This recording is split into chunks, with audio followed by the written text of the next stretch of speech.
The Republican Party, I gotta say, is kind of a worthless party.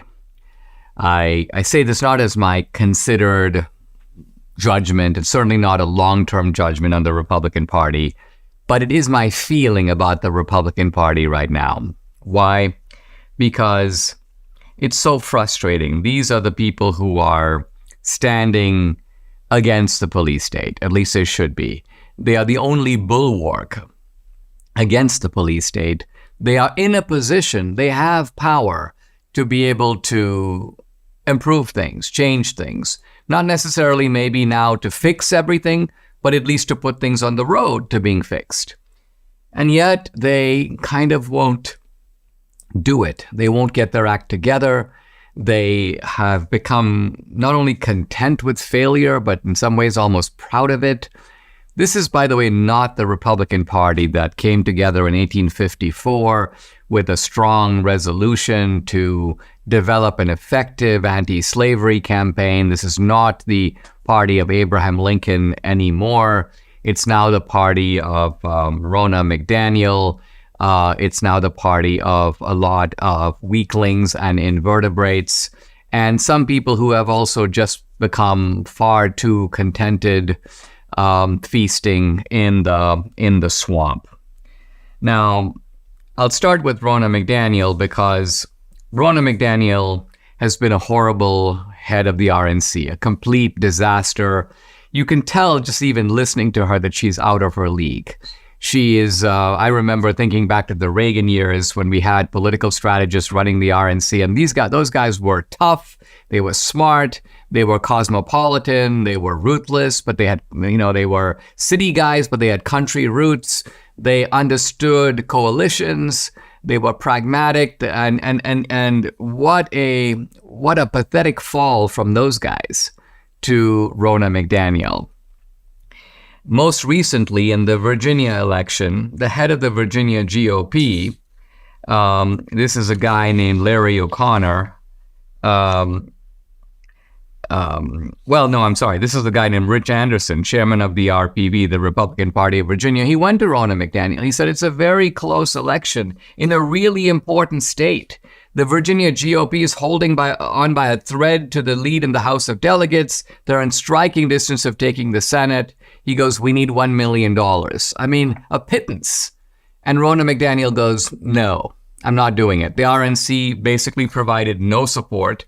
Now, later, after the humiliating losses in Virginia, Ronna McDaniel is saying, well, there was a state PAC. She's implying that Youngkin had his own PAC.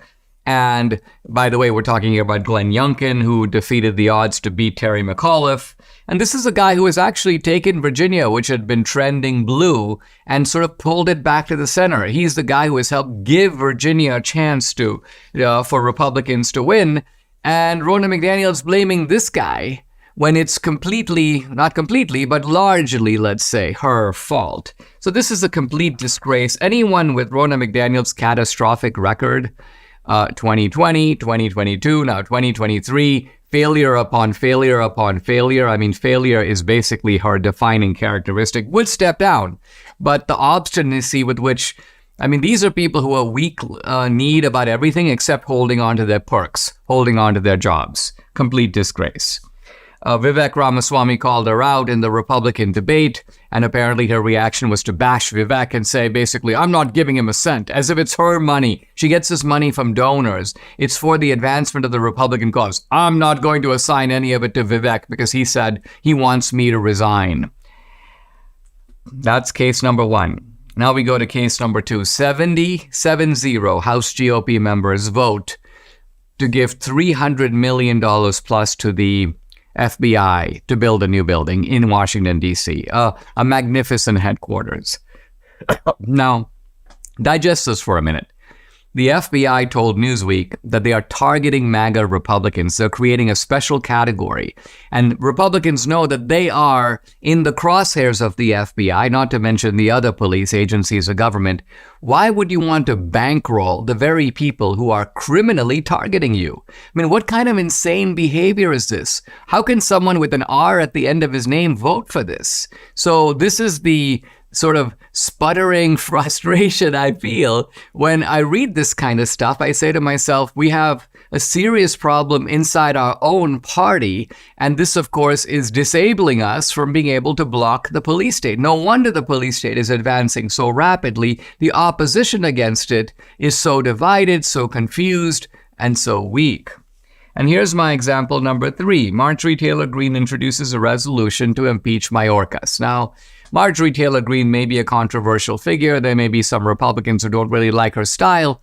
But you would think that this is one thing we can all agree on. The border is wide open. Mayorkas, every time he comes to testify, essentially lie upon lie comes out of his mouth. The border is secure.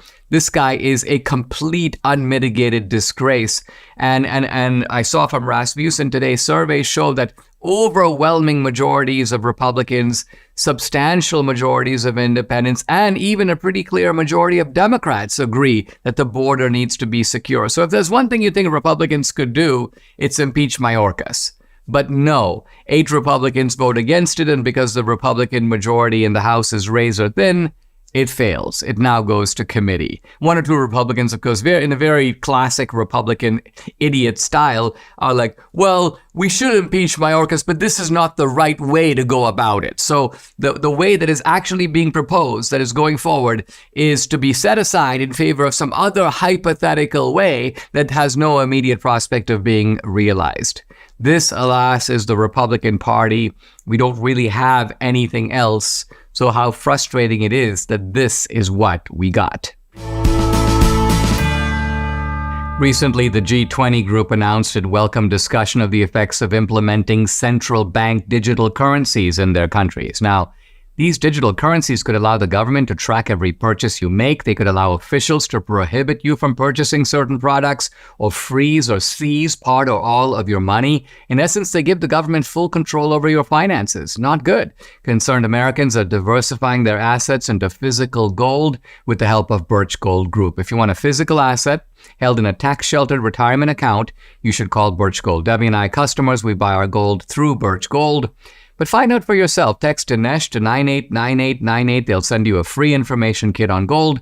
Here's the easiest way to become a Birch Gold customer. If you have an IRA or a 401k from a previous employer, Birch Gold can help you convert it into an IRA in gold, and you don't pay a penny out of pocket. Text Dinesh to 989898. Claim your free information kit on gold and call Birch Gold, because if digital currency becomes a reality, it'll be nice to have some gold to fall back on.